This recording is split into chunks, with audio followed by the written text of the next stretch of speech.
It's a great pleasure, and really, I'm extremely personally excited today to welcome Derek to Google. He's both a lifelong friend of mine, as well as being a senior editor at The Atlantic magazine, where he writes about economics, labor markets, and the media. Derek is a regular contributor on NPR's Here and Now, and you may have also seen him on TV, where he is currently a regular contributor to CNBC and MSNBC.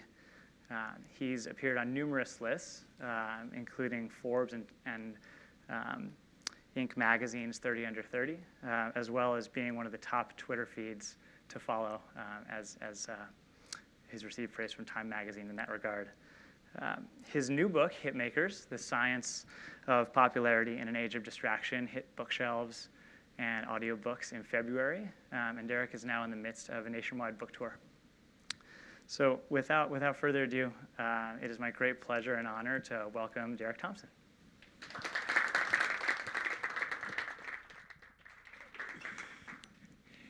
Thank you, Michael. I also want to thank my friend Robbie DiPicciotto, sitting here in the front row, also a lifelong friend since kindergarten. I also want to thank this, which is going to type every single word that I say as I say it, which is such an awesome thing to have right in front of me. I know the technology exists, and I know that screens exist, but I've never quite had the experience of having a screen read back to me exactly my words. So if I say something extremely stupid, I'll know just to look right up there in order to edit it, which would be helpful in my day job, actually. So day job, I'm a senior editor at The Atlantic. I write about economics and the media mostly, and this is my first book. I wanted to write what I called an unsentimental book about a sentimental subject. People feel very emotionally about hits, their favorite movies, their favorite songs, even the favorite memes can sometimes elicit an emotional response, I suppose. And I wanted to write an unsentimental book about this. Why do we like some things and not others? Why do things go quote unquote viral, or as I'll soon explain, not?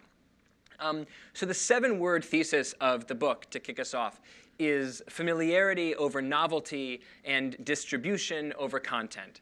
And I'll say it one more time. Familiarity over novelty and distribution over content. And that means that I think we live in a world that I call a cult of the new. We are told that we need to listen to new music and watch new movies and consume new articles and buy new clothes and stay up with the new fashion cycle. But in fact, if you go to human psychology and you talk to psychologists, particularly evolutionary psychologists, what you'll discover is that people actually don't like new things at all. They hate new things. They particularly hate things that are extremely new. If anything, what we like in particular are familiar surprises. We love new products that secretly remind us of old products. We love new songs with old chord structures, new movies that are sequels and adaptations and reboots. And even in my line of work, people love to read and pass along articles that provide a new joke, a new frame, a new simile or metaphor to explain that which the reader has already intuited and sort of serve their biases back to them. In many ways, journalism is essentially a business of, or opinion journalism, going by popularity, is a confirmation bias industry. Distribution over content is also really important, and that's where I'm going to start to dive right in. One of the most controversial ideas from the book is something that I call the viral myth. I think that when something becomes popular out of nowhere now, it's become casual and it's become the patois to say, oh, that thing went viral.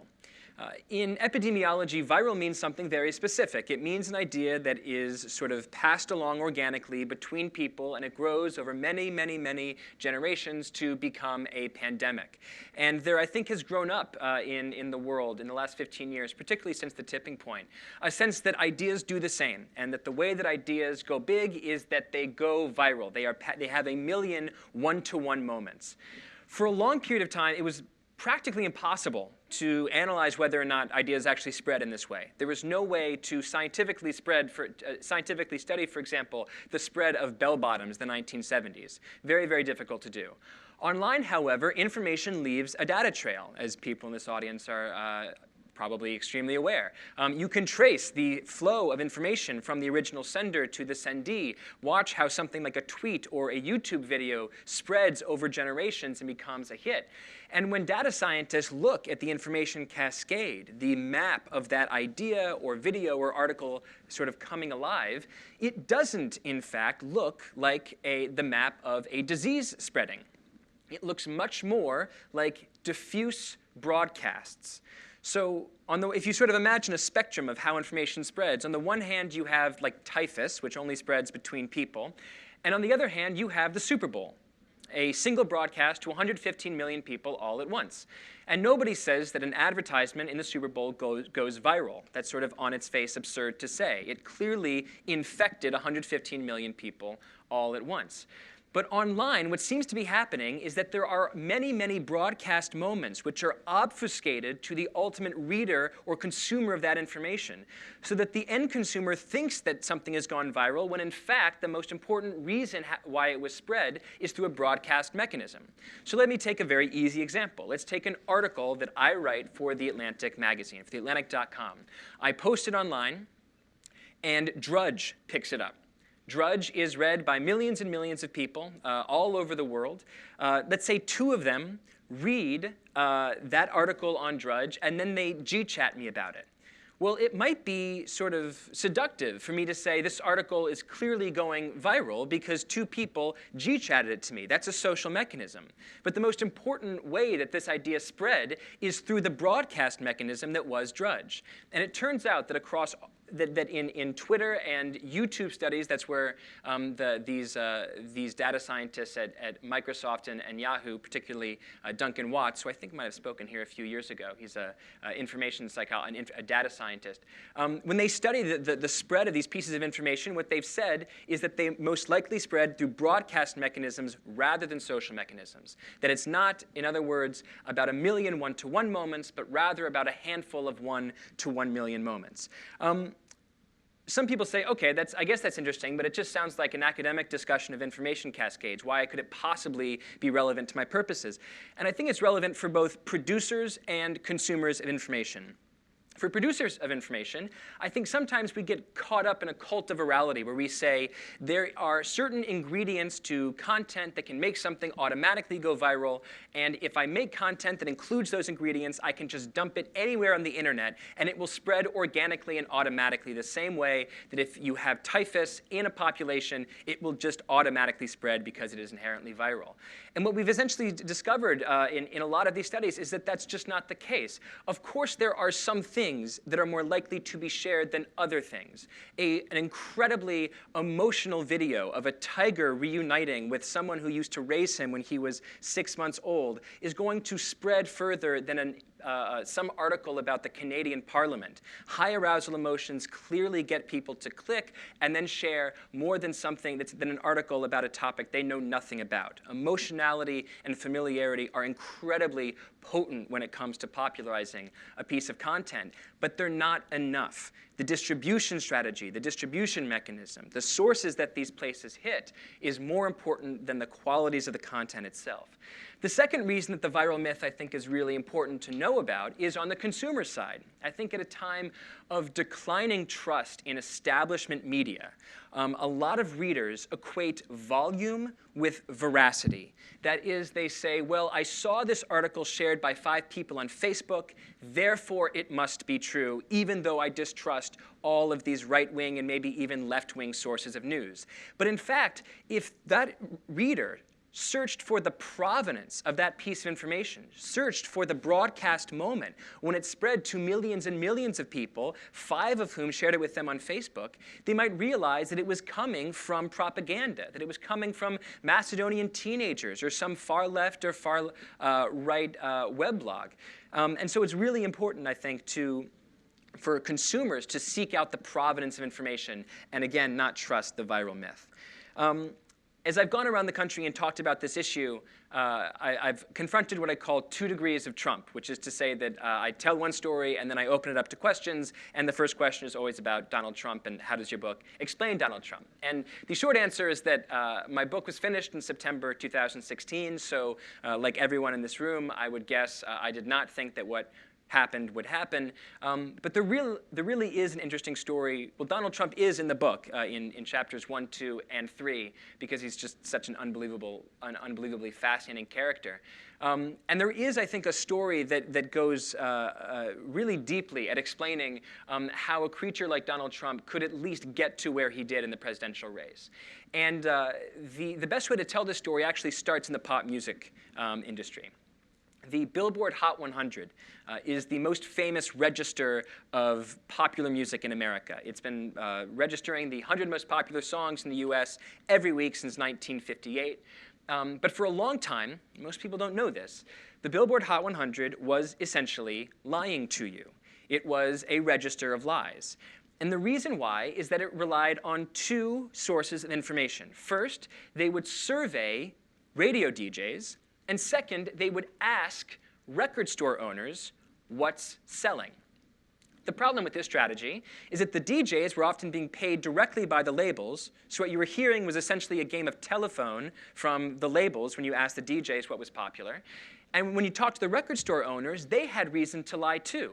Because when music was a scarce resource, when it wasn't digitized and it was just vinyl records that you had to store, if you had sold out of AC/DC, there was no incentive for the record store owner to say that AC/DC was selling well because they had nothing left to sell. So instead, they would say that something that they still had some records of was popular, say Def Leppard or Bruce Springsteen. So not only was the Billboard Hot 100 biased toward the label's tastes, it was also biased toward churn. Faster, so the song would hit #1 and it would fall right off. In 1991, Billboard ditched this honor system, and they changed the way that they measured the charts. First, they measured airplay using SoundScan, and second, they registered point-of-sales data at record stores so that the record store owners couldn't lie to Billboard. And almost immediately, almost overnight, literally within the next month, two incredibly important things changed in American music taste. First, music taste became a lot more repetitive. When you looked at what people were actually buying rather than what record stores were telling people to buy, it turned out that people just wanted to hear the same songs over and over and over again. The 20 songs that have been on the Billboard Hot 100 for the longest period of time all came out after 1991. It's not because the music got better, it's because the methodology changed. Second, rock collapsed on the charts after in the early 1990s, and two other genres soared up the charts. You can probably guess what at least one of them are, maybe both. They are hip-hop and country, both genres preferred by lower-class, lower-income citizens whose tastes might not have been reflected by the white men in the suits on the coast. Their favorite kind of music, rock, faded. The people's favorite kind of music, country and hip-hop, soared, and hip-hop remains today the dominant genre of music. In sum, taste in music used to be dictated top to bottom from the tastemakers through scarce distribution channels to the public, and now tastes are much more likely to bubble up, bottom up. What does this have to do with Donald Trump? Well, in the early 2000s, there was a theory about how information got passed on to voters. It was called the party decides. Maybe some of you are familiar with this theory. It got a lot of play early in the primaries this past cycle. The party decides theory will sound very familiar to you since I just told you the Billboard story.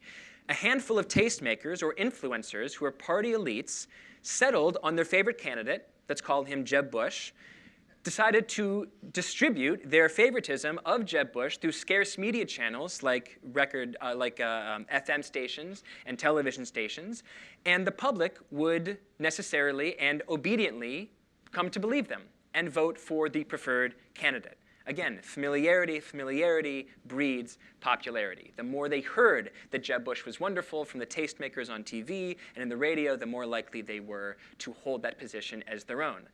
But what do we just see? Jeb Bush had $100 million to spend, and he topped out at about 5 percentage points. Marco Rubio got the second most amount of money from the establishment, from the elites, and he also flamed out.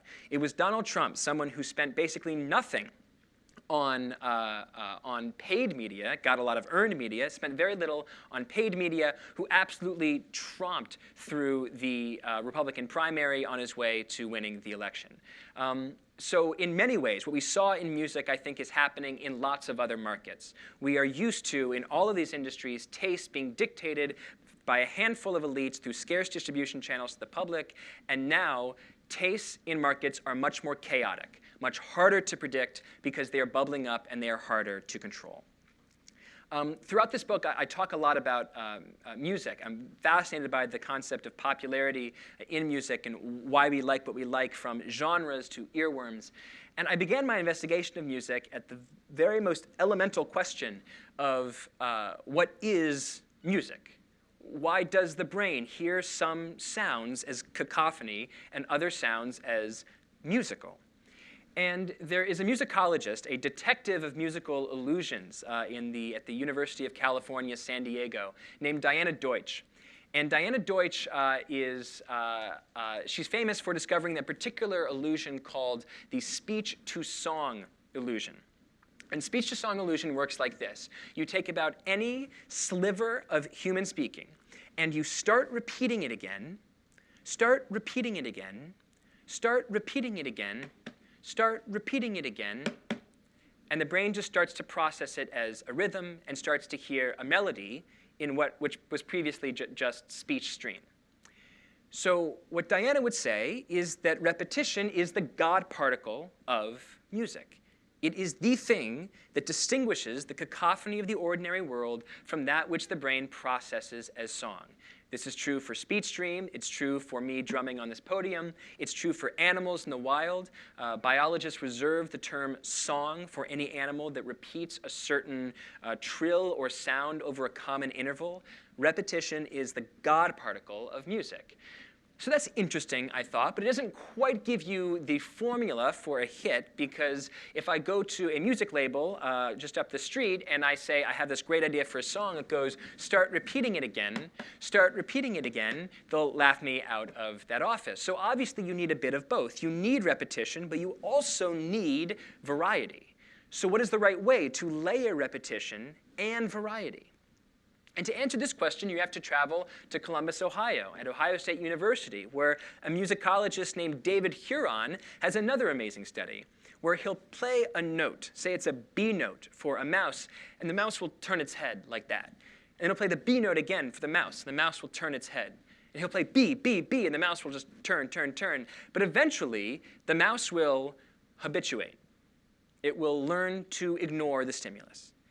But if at that very moment the mouse was about to habituate, instead of playing a B note, you play a C note, the mouse will not only turn its head at the C, it'll also dishabituate the mouse from the B note. So now you can go back to playing the B note to scare the mouse. And it turns out that if you want to scare a mouse for the longest period of time with the fewest number of notes, there's a very specific pattern in which you play those notes. And it goes B, B, B, C, B, B, C, B, C, and then a D note to dishabituate from both the B and the C notes. And if you take a sliver of that rondo sequence, it goes B, B, C, B, C, D. And if you replace the letter B with the word verse, and you replace the letter C with the word chorus, and you replace the letter D with the word bridge, then you get the following song structure. Verse, verse, chorus, bridge, which is essentially the structure of every pop song for the last 50 years. So Huron's conclusion is not so much that we are all living in this weird mouse dishabituation study, or that music is so unbelievably formulaic and derivative, but that actually the best kinds of music play on the part of the mammalian brain which is so ready to hear repetition and variety in a certain sequence, that the same thing that works for us in a Weeknd or Maroon 5 or Drake's song also seems to work in the same way for a mouse. That repetition and variety play ideally within certain patterns. So I love this idea. It was one of my favorite studies to have discovered in the process of reporting.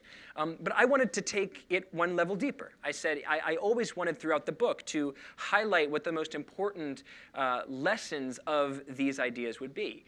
And so I, thinking back to the first job that I ever wanted, which was to be a speechwriter, thought to myself, it's kind of funny how repetitive human speech can be as well, even when it's not trying to be musical.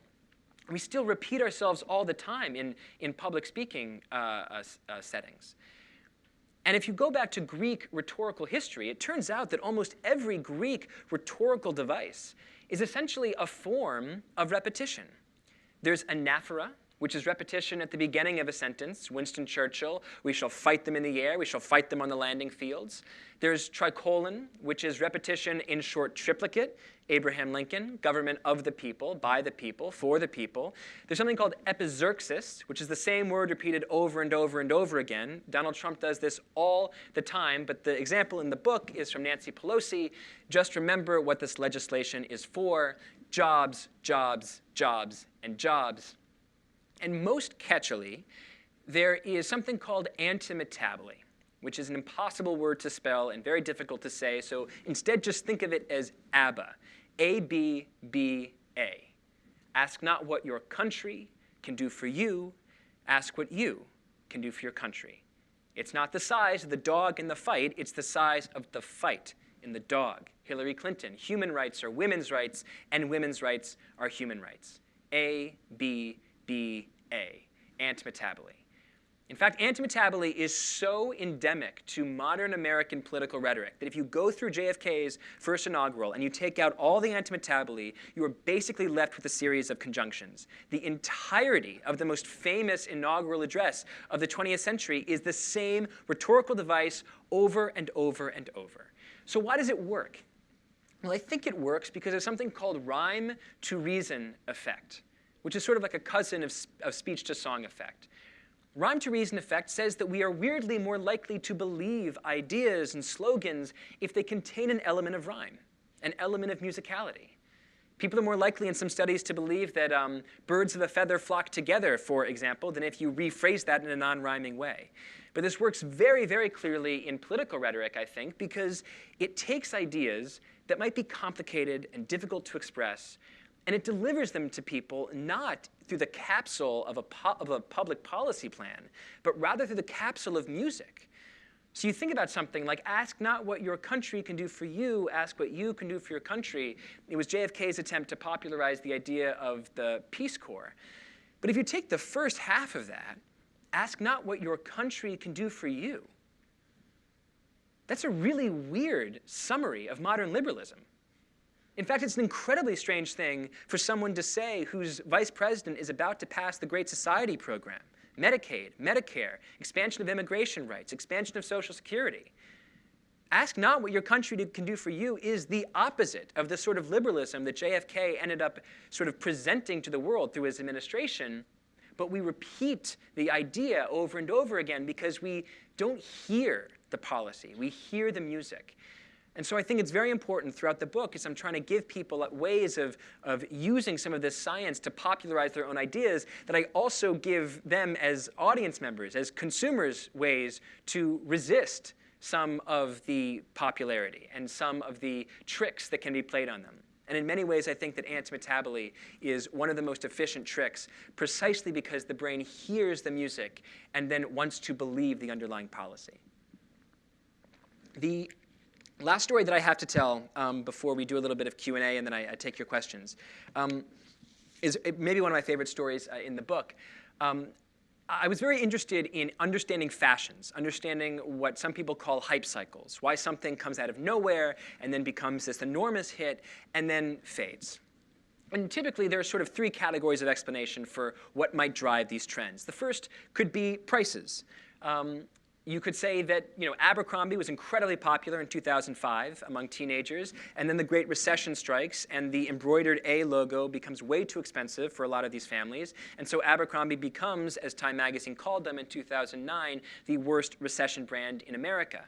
The look of the zippy hoodies didn't change. Prices changed, and prices changed fashion.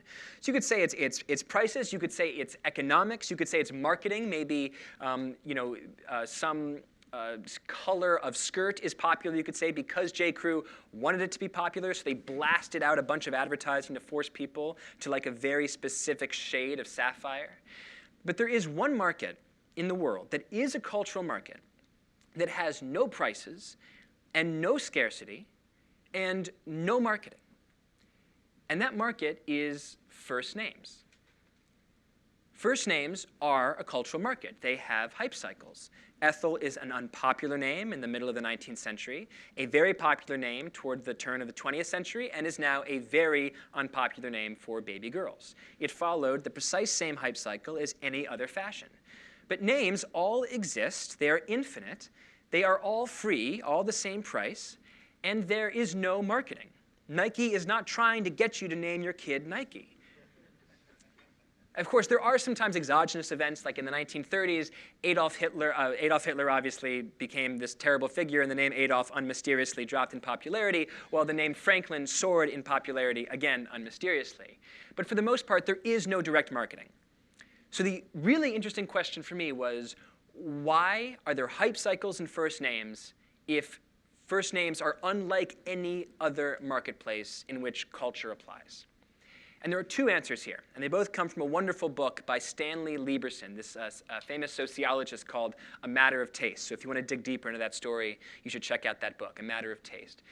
And he makes two very important points. The first point is that for the vast majority of human history, first names were not a fashion. They were a custom. Between 1550 and 1800, all English men, or half of all English men, were named William, John, or Thomas. Half of all English women were named Elizabeth, Mary, or Anne. This is for 500 years. And the trend wasn't just in England. Sao Paulo baptismal records from the 1700s show that half of all the women were named Maria, Anna, or Gertrude. So for the vast majority of human history, you have a scenario where the turnover rate of first names sort of resembles a flat plane.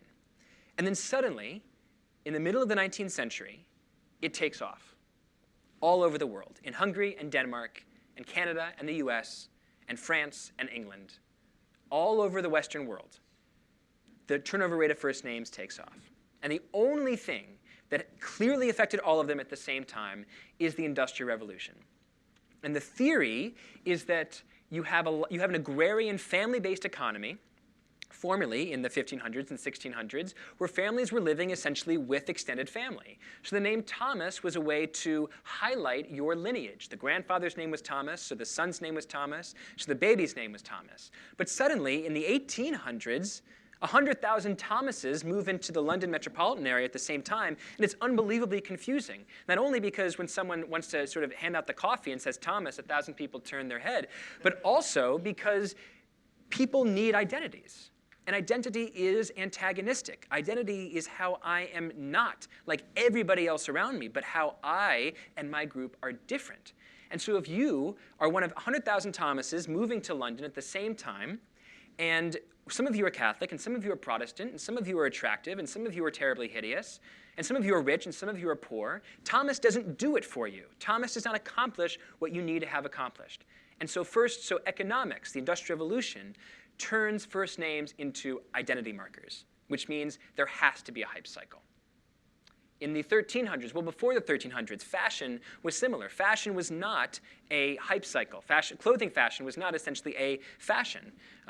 The Romans wore the same tunics for thousands of years, very similar to the tunics that the Greeks wore. And it never occurred to anybody living in 100 AD or 100 BC that their tunic looked weird because their grandfather wore the exact same one with a knot in the same place. So maybe I should move the knot a little bit to be cool. It just never occurred to them. It took until the 1300s, when you had global trading patterns, for the merchants to be able to dress like the aristocrats. But the aristocrats, looking at the merchants, said, wait, now we just look like poor old merchants. We can't do that. We have to change the way we dress. So aristocrats changed their fashion, which meant the merchants had to change the way they dressed as well. And so once again, we think in clothing history that global trading patterns created the concept of fashion.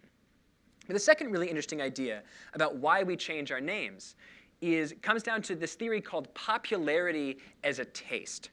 And popularity as a taste says that in addition to all of the qualities that we know exist in a cultural product, say in a song, who sings it, what it sounds like, how loud it is, what the chord structure is, there is a signal that hovers above those qualities. And that signal is the song's popularity. And some people interpret that signal positively. They like Taylor Swift because she's popular. And some people look at that signal and they interpret it in the entirely opposite way. I hate Taylor Swift because she's popular. So the signal of popularity is the same, but it creates a range of different responses. Essentially, you can think of this as mainstream to hipster. I like it because it's popular.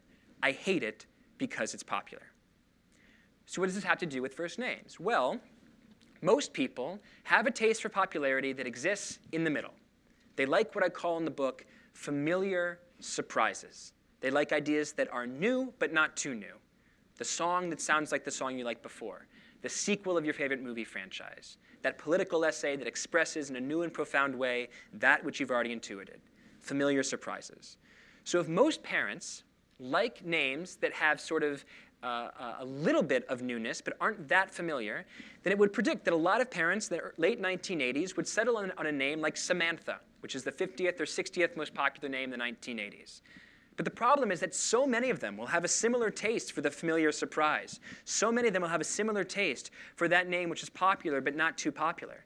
In the early 1900s, 224,000 parents in the same year will name their baby girl Samantha, which means it's inevitable that they will introduce their child into pre-K, kindergarten, and that Samantha will be surrounded by 17 other Samanthas. It'll be very embarrassing. And you'll have the exact same Thomas problem all over again, which means that those parents' friends who are about to have their new kid looks at the name Samantha, decides it's way too ubiquitous, and decide to not name their daughter Samantha. And so again, in this market without prices, with sheer abundance, and without marketing, individual families collectively making individual decisions drive a hype cycle for baby girl names. And one way that we know for sure that this is true, that parents do have a sturdy taste for popularity, is that siblings tend to have similarly popular names in the decade of their birth. So for example, this is sort of intuitive. If you meet the siblings Robert, Sarah, and Samantha, it's very strange if the fourth child's name is Xanthopy. But if you meet the children Xanthopy and Prairie Rose and Esmeralda, it's very weird to have the fourth child named Gary. There's just intuitively, siblings have equally weird names. Mostly, obviously. For every single time I tell this story, there's always someone who's like, well, my name is Thor, and my sister's name is Sarah. And it's like, well, I don't know why your parents like Thor, but obviously they do, and that's great. And this is not going to disprove it. Anyway, so to conclude, one of the lessons throughout the book, which really tries to range widely, from music to movies to digital media and the future of entertainment, these two lessons that keep cropping up are the power of familiar surprises, the power of ideas that are new but not too new, and the underrated power of distribution. That people like me who are journalists want to think that cultural products either have the inherent qualities of being good or bad, but the story of that product's ultimate success often has much more to do with the distribution behind it than its inherent qualities. Thank you guys very much.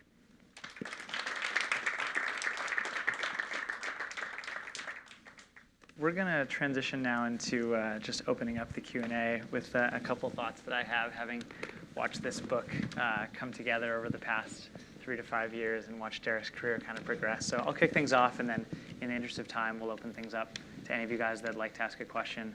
And if you would go to the mics for that, that'd be great. So I had a bunch of things I wanted to ask you, but one of the central figures of the book that you talk about, that I learned about for the first time, was fascinating, was Raymond Loewy. And would love to hear kind of how you discovered him and kind of how his theories of design relate to some of the topics that you bring up. Yeah, I discovered Raymond Loewy on just one of those weird Wikipedia rabbit holes, just like opening new tab, new tab, new tab, new tab. And this is someone who you either have heard of him and you revere him more than almost anyone you know, or you haven't heard of him, and the vast majority of people that I have encountered have not. Raymond Loewy is the father of industrial design. He is a French orphan who came over to the US in the 19-teens. In the 1940s and 1950s, designed what we've come to think of as mid-century America. Imagine Don Draper, a genius of human psychology, meeting Steve Jobs, a genius of design, coming together, having a baby. That baby is Raymond Loewy. This guy designed the 1950s Studebaker coupe, one of the most famous automotive designs of the 20th century. He designed the modern train for Pennsylvania Railroad. He designed the modern tractor. He designed the pencil sharpener that looks like an egg with a spindle that you guys have surely seen. He designed the logos for Exxon, Shell, and BP. He designed the Lucky Strike package, made famously ironic by Mad Men itself. When NASA was making its first spaceship, they asked Raymond Loewy to design its interior habitat because he was this genius in understanding what people wanted. And it was his idea to install the portal, the viewing portal. So every time in a movie, when you're in outer space and you can look through that window back at the pale blue Earth, that is Raymond Loewy that you're looking at. It was his idea to put a window in a spaceship. So the great question, for anybody, I think, who understands Raymond Loewy's career is, how the heck did this guy know what people liked, from pencil sharpeners to spaceships? And his theory was called Maya, M-A-Y-A, most advanced yet acceptable. And it was his thesis that every consumer is torn between opposing forces: neophilia, a love of new things, a need to discover new things, and neophilia, a love of new things, and neophobia, a deep fear of anything that is too new. And he was just absolutely brilliant at using anthropology to study consumers and understand their habits, and understand exactly how they live, and then build new products that essentially piggybacked off of them. And so again, this concept of Maya and familiar surprises just so beautifully clicks into Hollywood's franchise strategy, ESPN SportsCenter strategy, the strategy of BuzzFeed for creating shareable videos, and just across the entertainment and media landscape, this power of familiar surprises in Maya for giving people what they want. Yeah, it's interesting to think about how that relates to some of the big tech companies and how we release products all the time as well. Right, and so one of the ways that I summarize Maya is I say, to sell something surprising, make it familiar. But to sell something familiar, make it surprising. And so in technology, the challenge is often how to make something that is surprising familiar. But the best technologists do this all the time. When Steve Jobs was designing one of the first Macs, there's that famous line that you see Michael Fassbender say in the movie Steve Jobs, where he's looking at the computer and he says, at the monitor, and he says, it has to look like a face. It has to literally say hello, right? To sell a new consumer product, he had to make it seem like a friend. The modern incarnation of that is clearly Alexa. It is the hottest new technology, AI. How do we use it? How do we interact with it? It's incredibly new and potentially scary. But Alexa sounds like a lilting woman. It sounds like an ordinary assistant. It sounds like a kind friend. And so again, to sell something that is inherently surprising and confusing, the challenge and ultimate success is often in those who can make it really familiar. Thanks for that. I think with the Google audience, I think we're constantly aware of the rise of big data and machine learning and kind of algorithms helping us predict things. How do you think that big data and machine learning kind of play in with the ability to predict hits potentially? So I think that every media and entertainment company is trying to get into big data. And I think that the results have been disappointing for the following reason. I think that when a company trying to discover human tastes uses or begins to use a new technology to uncover them, they want to learn something new. They want to learn something that's counterintuitive. And I think that what seems to me to have happened in the music and movie industry specifically is that the smarter these industries have gotten at discerning audience tastes, the more it turns out that audience tastes are incredibly derivative. Pop music now is more repetitive than it used to be. Hollywood sequels are a bigger part of the business than they used to be. In 1996, none of the top 10 films, Independence Day, Twister, First Wives Club, none of the top 10 films were adaptations, sequels, or reboots. None of them were comic book movies. 20 years later, by 2016, every year this century, a majority of the top 10 films in the US have been sequels, adaptations, and reboots. As the industry has gotten smarter, the product has become more derivative. And so the irony here is that the use of big data seems to me, this is my read, and other people might definitely disagree, but my read of it is that the employment of this new technology has ironically taught hit makers and cultural producers the first lesson, literally the first lesson of human psychology, which was probably the mere exposure effect. The idea that the mere exposure of a stimulus to us over and over and over again biases us toward that stimulus, that we have a strong preference for the familiar, specifically when we can't see where that stimulus is coming from, when it's sort of furtive. So first discovery in psychology history, familiarity breeds liking. Last discovery of this whip-smart new technology, familiarity breeds liking. And I think that for a lot of culture producers, that's been a disappointing finding.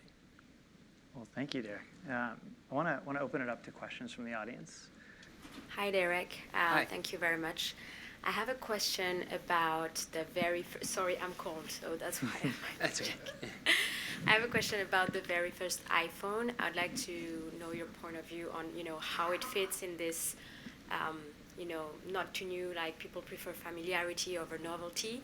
Because to me, and I might be wrong, it was very, very new, like this first concept with, application, the smartphone and everything. And yet it was a big, big success. So did they compensate with distribution? How would you position the iPhone?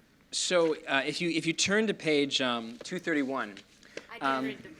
it's okay. There are books right behind you. I actually tell the story of the first iPhone.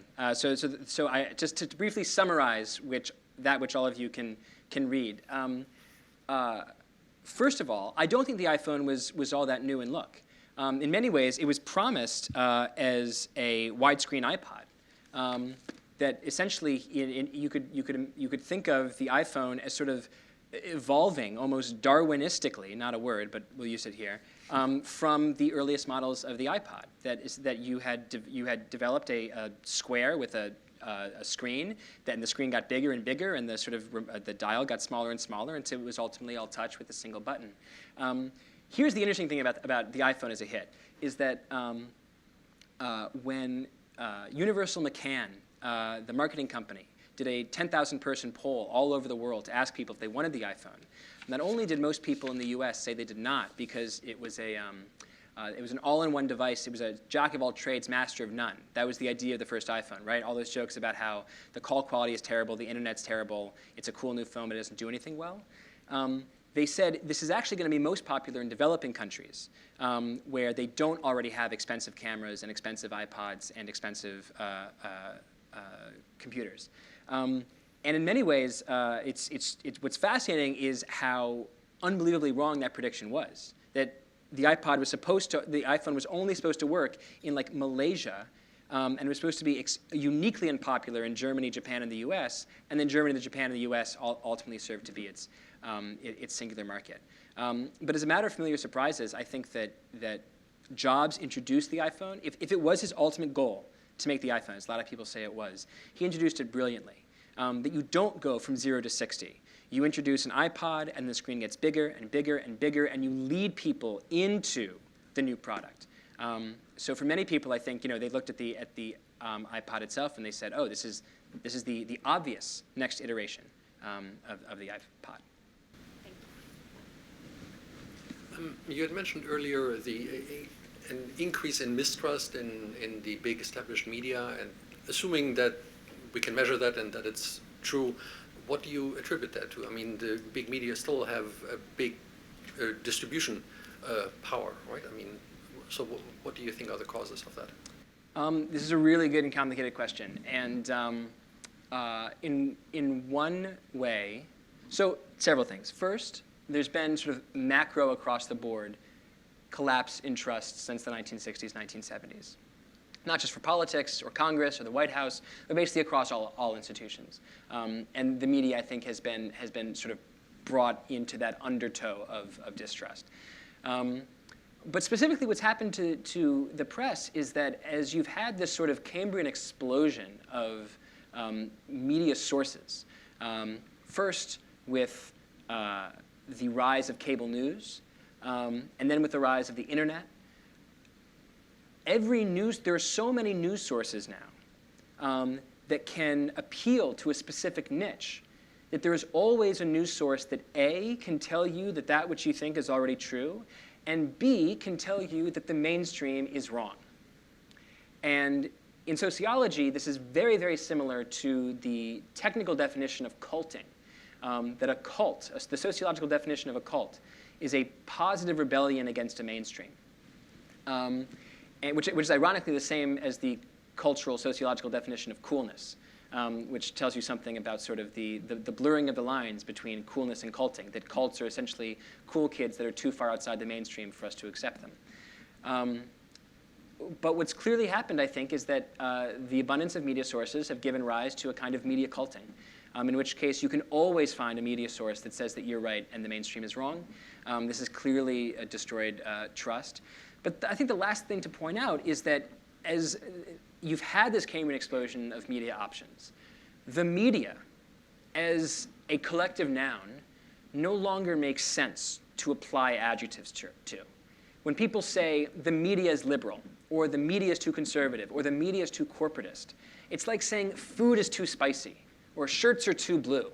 It's like, what? Like, I don't know, buy a non-blue shirt, or don't go to the Mexican place. There's so many options on media right now that are diametrically opposed to one another that I tend to resist any, and this wasn't your description, I'm just saying, I tend to resist and sort of bristle at any suggestion that the media is too blank. The real problem, I think, is the opposite. The media is too big, maybe. There are so many sources that it is inherently that we distrust sort of the mainstream Borg and just like our little cut.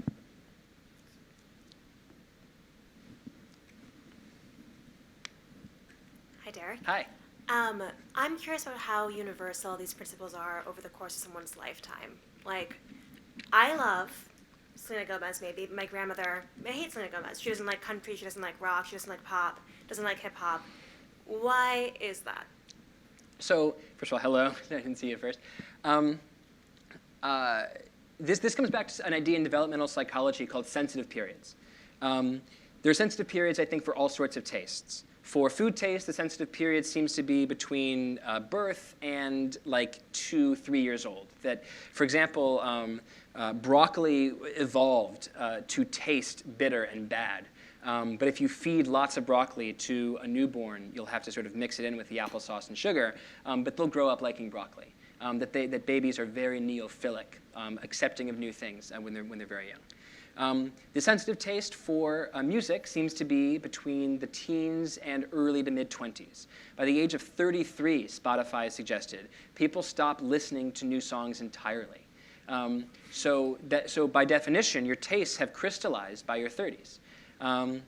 This is one reason why, right, the cliche of, my grandmother loves Frank Sinatra and like Oscar and Hammerstein, and just like it was too late for her with the Beatles.